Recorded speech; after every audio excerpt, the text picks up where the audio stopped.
Bueno, bienvenidos a la entrevista. En este espacio pues, abordamos temas electorales y hoy nos visita Max Santa Cruz del Partido Cabal, candidato a vicepresidente de la República. Bienvenido. Muy buenos días.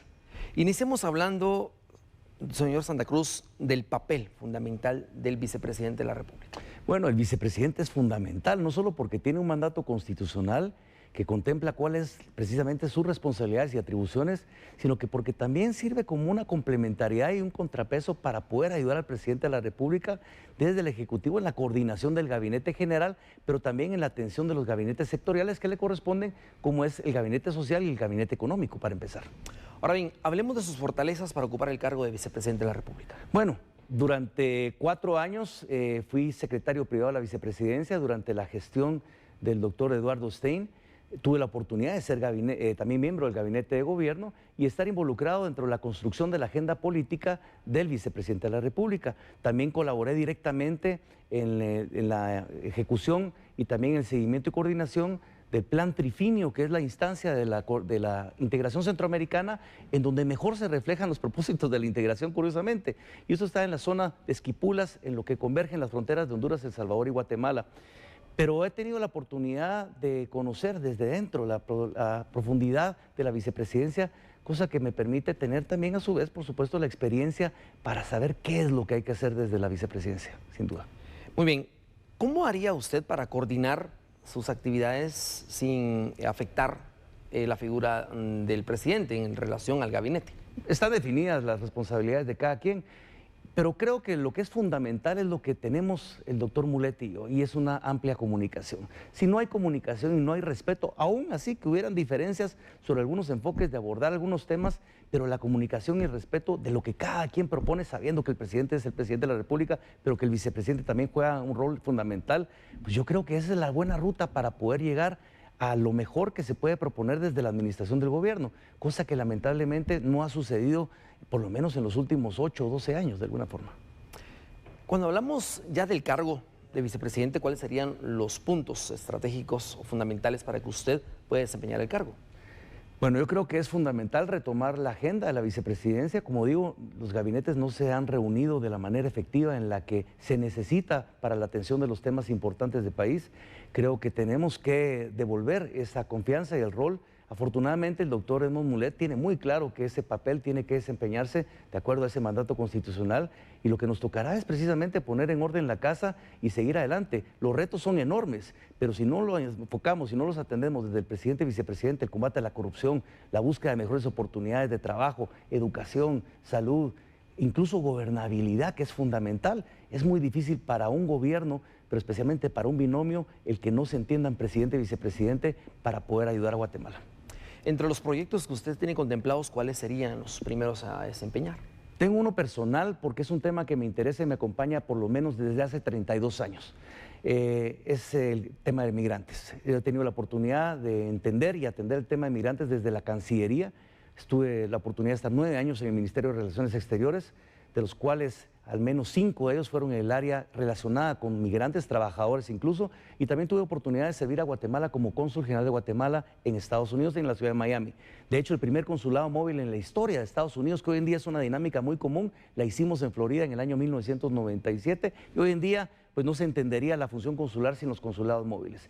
Pero hemos tenido un acercamiento muy importante con las comunidades para entender cuáles son las necesidades y las causas estructurales de la migración de origen, que son muy complejas.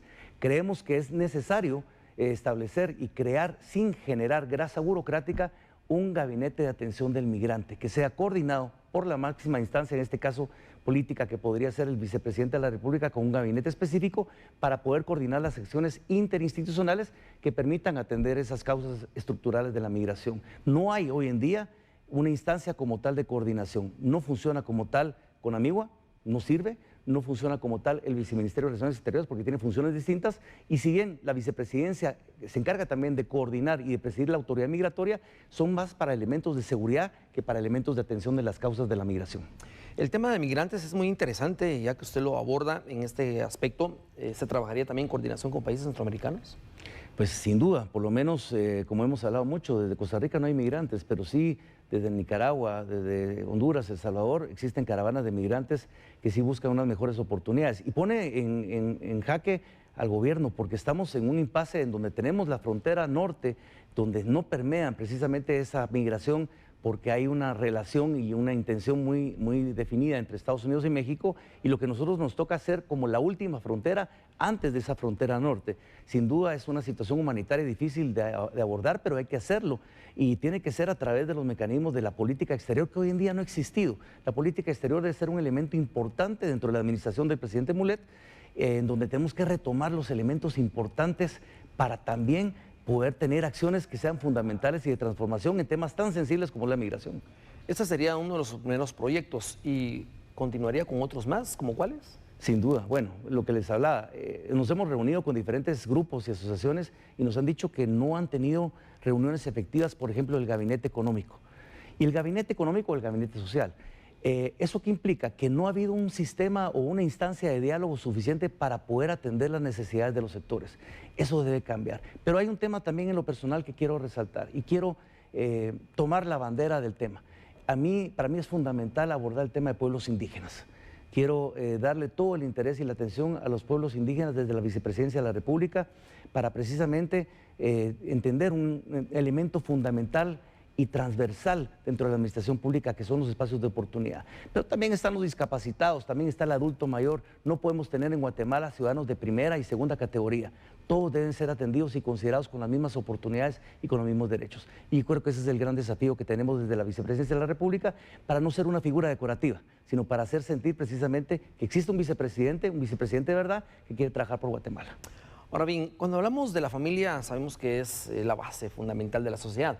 ¿Qué opinión merece esto? Sin duda, yo creo que el entorno, quienes entendemos y tenemos la fortuna y suerte de tener una familia o haber venido de un marco de familia establecida, sabemos lo importante que es. Ayer en la mañana estaba reunido con señoras líderes de la zona 18 y me contaba una de ellas lo difícil que había sido para ella sacar a 3 hijos naturales, 2 adoptados y otros 2 que habían sido fruto de alguna relación previa de su pareja. Cómo había logrado sacar esto adelante, y lo único que me decía ella que había logrado mantener hacia adelante su espíritu para poder lograr mejores oportunidades para ello era precisamente la familia. Lo mismo consideramos nosotros, tanto Edmond Mulet como este servidor, de que la familia es un eje fundamental, es la base y la constitución de lo que la sociedad tiene para poder desarrollar todas las demás actividades que se tienen, pero la familia para nosotros es fundamental. Ahora bien, de la mano de esto viene la juventud. Por ejemplo, ¿cuáles serían las propuestas para la juventud? Bueno, la juventud, sabemos, quienes hemos acumulado un poco más de juventud a lo largo de la vida, que en este país a veces es muy complicado, ya sea ser joven o ser un adulto mayor de 40 o 50 años. Pero para hablar de jóvenes, salen al mercado más de 200,000 jóvenes cada año, luego de haber culminado sus estudios de magisterio o bachillerato diversificado, sin muchas posibilidades de encontrar un trabajo o un empleo, porque en muchos lugares les piden una experiencia que lógicamente no van a tener.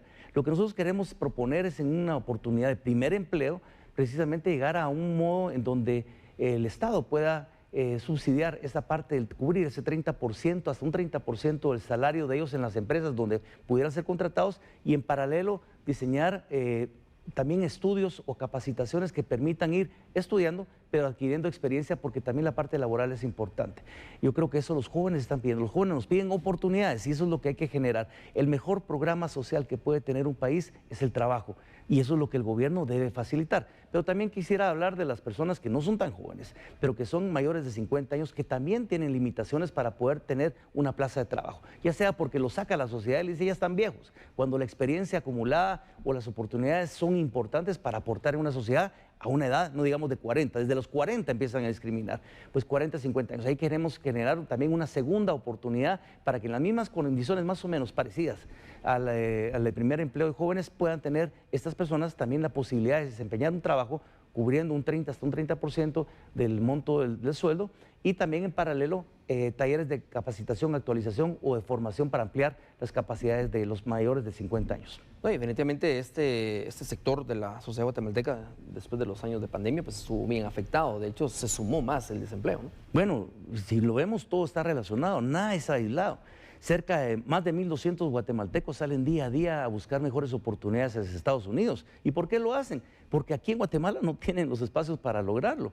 Son jóvenes, son personas que incluso en los sectores, por ejemplo, de transporte, están dándose cuenta que no hay suficientes pilotos para cubrir la demanda de movilización y de conducción de vehículos, de trailers, etcétera. Pero también la gente que, por ejemplo, que era parte del sector turismo, tuvieron que irse, camareros, bartenders, meseros, han tenido que ir hacia Estados Unidos a buscar una oportunidad. La pandemia sin duda nos puso en una situación muy complicada y hoy en día lo que estamos haciendo nosotros es presentar una serie de compensadores económicos que permitan nuevamente volver a insertar a muchas personas dentro del mercado laboral para que pueda reactivarse la economía y mejorar las condiciones. Lo que queremos es que la gente tenga más dinero en su bolsillo, eso es fundamental. Y que el dinero que existe y que alcanza, que está desde el presupuesto asignado a la nación, pues sencillamente llegue de forma directa y efectiva a quien tiene que llegar y que no desaparezca como han desaparecido muchas veces esos recursos tan necesarios para el país. Ahora bien, cuando hablamos del binomio presidencial, hablamos precisamente el que usted integra, que está fortalecido. ¿Cuáles serían esas fortalezas?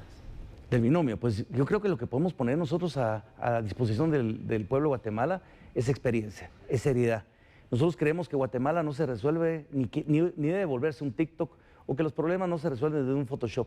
Nosotros somos candidatos de verdad, presidente y vicepresidente, que hemos dado la cara permanentemente frente al pueblo. Hemos caminado, hemos recorrido municipios y no hemos atendido las soluciones desde la comodidad al rato de una oficina en un despacho cerca de esta ciudad. Hemos estado en contacto permanente con la gente y creo que eso la gente lo agradece. El gran desafío es volver a recuperar la confianza de la población en quien les llega a pedir el voto. Y eso no se logra si no se da la cara, se ve a los ojos, se estrecha la mano y se cumple con la palabra. Y creo que esa es la gran responsabilidad que tenemos. Pero también, lógicamente, hay una experiencia desde la administración pública. En lo personal, he tenido la enorme oportunidad y el honor de haber servido a Guatemala durante 18 años en la administración pública, con una hoja de vida que está a prueba de quien la quiera ver, sin esconderme, sin tener problemas, sin haber pasado por procesos de ningún tipo, ni ser señalado de ser parte o miembro de algún movimiento revoltoso como Jueves Negro, Viernes de Luto, que por ahí son de mala recordación. Así que estamos para dar la cara, no para escondernos como otros. Ahora bien, cuando hablamos del binomio presidencial, ¿qué los distingue a ustedes del resto? Pues lo que les decía, capacidad, transparencia, seriedad, una visión de Estado, una gana realmente, pero demostrada, de poder transformar esta Guatemala, de poder hablar con seriedad, de poder hablar con sinceridad, de poner nuestras mejores capacidades, pero no solo del binomio, sino también de un grupo de personas que están detrás de nosotros, que permitirían que este gobierno realmente vuelva y le devuelva la función que debe ser hacia la gente, que no se sirva a la gente, que sea un gobierno que esté al servicio de la gente, un gobierno que logre generar la transición importante de la pérdida de la confianza, de la fragmentación de la sociedad, en donde nos han tratado de hundir en trincheras ideológicas de los extremos, donde se ha destruido la institucionalidad, y recuperar todo eso en función de la gobernabilidad del país, pero sobre todo del combate a la corrupción y del desarrollo que merecemos todos los guatemaltecos. Ahora, en el ámbito de la seguridad, ¿en qué se enfocaría usted? 200 puntos claves rojos hemos identificado y queremos que a partir del 14 a las 14, como decía algún candidato alguna vez que se volvió una frase famosa, pues podamos salir al territorio de Guatemala en fuerzas combinadas, tanto del Ejército como de la Policía Nacional Civil, dentro del marco de lo que establece la ley, para poder tomar posesión del territorio durante al menos 18 meses. En algunos lugares será necesario poder impulsar estados de excepción porque las condiciones del país así lo ameritan, por decir una. Después, nombrar a los 23 directores de los centros de detención en el país que no existen. O sea, hoy en día lo son eventualmente un agente o es eventualmente un custodio el que ejerce dicha labor cuando eso no puede ser. Y en el mediano y largo plazo, empezar con algo que la gente ha dicho por todos lados y que no es un modelo del presidente Bukele, sino que es una necesidad que se aplica a nivel internacional, y es contar con una verdadera cárcel de máxima seguridad en donde lleguen los reclusos de mayor riesgo a estar pasando una temporada, pero no de vacaciones, no de turicentro como muchos pasan el día de hoy, sino que realmente de cumplimiento de condena en el respeto de los derechos humanos, pero donde cada quien gane la comida que vaya a consumir a través del trabajo y devolverle a la sociedad también algo o mucho de lo que eventualmente han cobrado ellos por su cuenta. Ahora bien, tenemos un minuto para que usted le diga a los guatemaltecos por qué deberían votar por el binomio. Bueno, primero agradecer la oportunidad. Faltan tan solo 27 días para poder llegar a esta cuenta final del 25 de junio, en donde podríamos cambiar la historia juntos. Esto no se logra si no es a través de la convocatoria entre ciudadanos y entre quienes venimos a pedir el voto de todos ustedes. Creo que es un momento de reencontrarnos en una Guatemala que necesita seriedad, necesita responsabilidad, necesita contundencia sobre la experiencia para poder combatir estos flagelos de la corrupción, para poder darle a Guatemala un espacio de mejores oportunidades que todos merecemos. Pero aparte tenemos una ventaja que usted no va a encontrar en otros binomios. Aquí usted va a votar por uno, pero vamos a trabajar dos.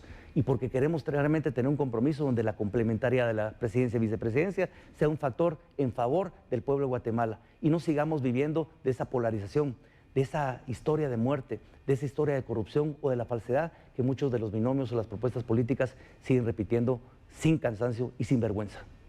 Muy bien, agradecemos su presencia acá en Noti7 y a usted, amigo televidente, vamos a una pausa y ya regresamos.